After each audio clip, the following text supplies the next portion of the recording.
Hello everyone. तो लो जी आ गया खेसारी लाल यादव जी और कोमल सिंह का एक बहुत ही बेहतरीन वीडियो सॉन्ग का फुल टीजर को रिलीज कर दिया गया है। और इस गाने को लिखे हैं टुनटुन यादव जी और इसमें म्यूजिक दिए हैं आर्या शर्मा जी और इसे गाए हैं खेसारी लाल यादव जी। जो कि आपको स्क्रीन के ऊपर दिखाई दे रहा है, जिस सॉन्ग का टाइटल रखा गया है एसीए बलम, जिसका टाइटल है एसीए बलम, जो कि फुल टीजर रिलीज हो चुका है।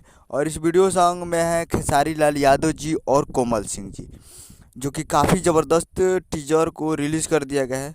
तो और ये चौथा सॉन्ग है 2023 का और ये तीसरा सॉन्ग है खेसारी लाल यादव जी का।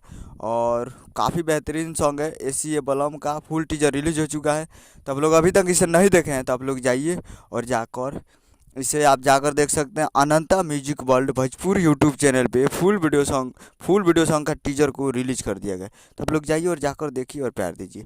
उम्मीद कर रहा हूँ कि वीडियो अच्छा लगा तो चैनल को सब्सक्राइब बेल आइकन प्रेस कर दीजिए ताकि ऐसे खेसारी लाल यादव जी का लेटेस्ट न्यूज़ चलाते रहे।